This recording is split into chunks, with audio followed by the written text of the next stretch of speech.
என் அன்பு சொந்தங்களே, எல்லாருக்கும் வணக்கம். இது என்னோட முதல் பதிவு. ஏன் இந்த மாரி பதிவு நான் போடுறேன் அப்படின்னா, சின்ன சின்ன ஸ்டோரி, கதைகள், ஒரு இன்ஃபர்மேஷன், ஒரு நாலேட்ஜ் அப்படின்னு கூட நீங்க தெரிஞ்சுக்கலாம். உங்களுக்கு எல்லாம் நினைவு இருக்கும்னு நெனைக்கிறேன். ஒரு 20 வருஷத்துக்கு முன்னாடி, எக்ஸாக்ட்லி சொல்லணும்னு வச்சுக்கங்களேன், 2000, 90, 80லலாம் பார்த்தீங்கன்னா, நம்ம நெறைய நேரம் அப்பா, அம்மாவோடையும், தாத்தா, பாட்டிகளோடும் ஸ்பெண்ட் பண்ணுவோம். இரவு உறங்குறதுக்கு முன்னாடி பார்த்தீங்கன்னா, அவங்க நல்ல நல்ல கதைகள் சொல்லுவாங்க.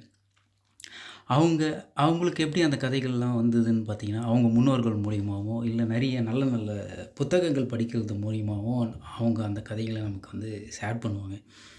அப்படி அந்த மாரி கதைகள கேட்டு தான் நம்ப வளர்ந்தோம். அந்த கதைகள் மூலியமா பார்த்தீங்கன்னா, நல்ல நல்ல குழந்தைங்கள உருவாக்கும். குழந்தைங்களுக்கு அறிவு, புத்திசாலித்தனம் எப்படி வரும்னு பார்த்தீங்கன்னு வச்சுங்களேன், புத்தகம் படிக்கிறதுல தான் நெறைய வரும். ஃபோன் பார்க்குறதுல வராது. புத்தகமோ, இந்த மாரி நல்ல நல்ல கதைகள் கேட்கறது மூலியமா தான் குழந்தைங்க ரொம்ப அறிவாளியா வளரும். ஆனா, இன்னைக்கு பார்த்தீங்கன்னா, நம்ம என்ன பண்ணிட்டுருக்கோம், எல்லாருமே ஃபோன்ல தான் நெறைய டைம் ஸ்பெண்ட் பண்ணிட்டுருக்கோம். கேட்டா டைம் இல்ல அப்படின்னு நம்ம எல்லாரும் சொல்றோம். டைம் இல்லன்லாம் இல்ல. டைம் இருக்கு. பட் ஆனா என்ன பண்றோம், ஃபோன எடுத்துட்டு ஃபோனே குடும்பம் நடத்திட்டு இருக்கோம். குழந்தைங்களோட டைம ஸ்பெண்ட் பண்ணுங்க. குழந்தைங்கள நம்ம தப்பா சொல்ல முடியாது. நாம என்ன ஃபாலோ பண்றோமோ, அதே தானே அவங்களும் ஃபாலோ பண்ணுவாங்க.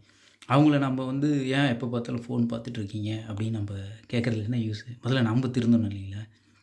குழந்தைங்ககிட்ட பேசினா தான் அவங்க எதில ஆர்வமா இருக்காங்கன்னு நமக்கு தெரியும். அப்ப தான் நல்ல நல்ல சமுதாயத்தில நல்ல குழந்தைங்கள உருவாக்க முடியும். அறிவான குழந்தைங்கள. அடுத்த ஜெனரேஷன் நல்ல ஜெனரேஷன நம்ம உருவாக்கணும் இல்லைங்களா? யோசிச்சு பாருங்க. அப்துல் கலாம் ஐயாவோ, இல்ல எல்லாருக்கும் புடிச்ச தலைவர் நம்ம பிரபாகரன் ஐயா மாரியோ, இனி யாரும் அவங்க திரும்ப பொறக்க போறதில்ல. முடியாத காரியம். ஆனா, அந்த மாரி நெறைய குழந்தைங்கள, இளைஞர்கள உருவாக்கலாம்ல. அது யார் கையில இருக்கு? நம்மளோட கையில தானே இருக்கு. ஸோ, நெறைய டைம் ஸ்பெண்ட் பண்ணுங்க. குழந்தைங்ககிட்ட பேசுங்க. நல்ல கதைகள சொல்லி வளங்க. அதுதான் நல்ல சமுதாயத்த உருவாக்கும். அ எனக்கு டைம் கிடைக்கும் போதெல்லாம் இந்த மாரி நல்ல நல்ல பதிவுகள நான் பதிவிடலான்னு இருக்கேன்.